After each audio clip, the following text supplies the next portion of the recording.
Coach Sadio from DRS Athletics, and this is DRS Strong Week 380 and 381. The focus of the week is complacent zone. We all been there. How do you get out of it? If you're stuck being complacent, how do you get out of it? You're tired of being stuck?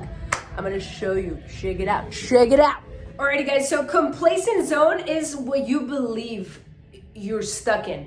So if you're stuck in a cycle of the same thing, how do you get out of it? Well, there's various things that we got to look at.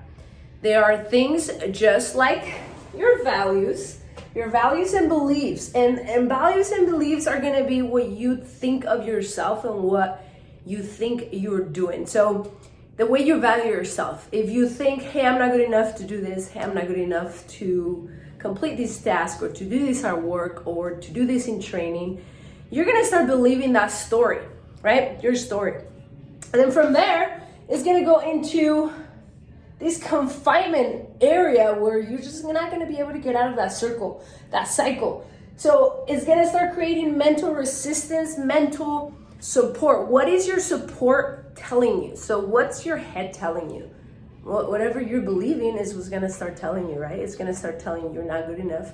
You're going to start telling yourself, I'm not worth it. I'm not worth of this. And so you start believing that. So then you eventually start to get to a point where you're like, screw this. I am tired of this. How do I get out of this?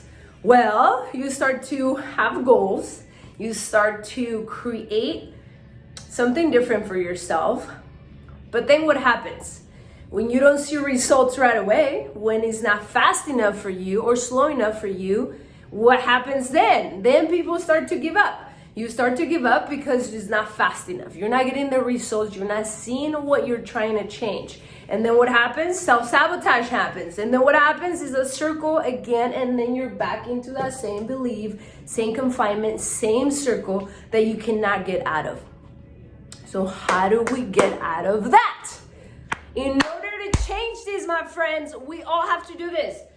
Your story has to change. Our story that we tell ourselves day in, day out, and what we truly believe of ourselves and what we are capable of doing, that has to change.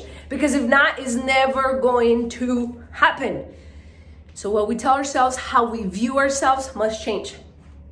Our abilities, how do you become better at something? By doing it. You must put in the work so that your abilities are better, so that your self-esteem is higher, so that your confidence rises up, and your abilities change. If not, they're not going to, right?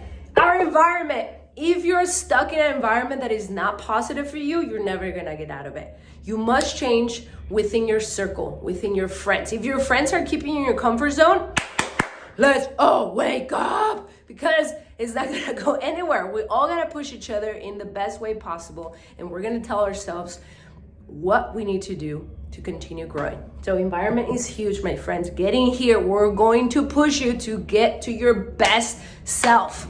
That's what you need to do. Then your behavior and habits. If your habits are just not conducive to your story, then you gotta change them. Bam, bam, bam. Change them up. Habits are made within 21 days, but you know what kicks in after those? Your discipline. When you're not wanting to do something, your discipline kicks in. Your environment kicks in. Your support system kicks in. Your story, your mind, everything kicks in. So changing those little things at a time, change one thing, and then the next thing, and then the next thing. And all of a sudden, you are going to be out of that zone into the new zone. Let's go!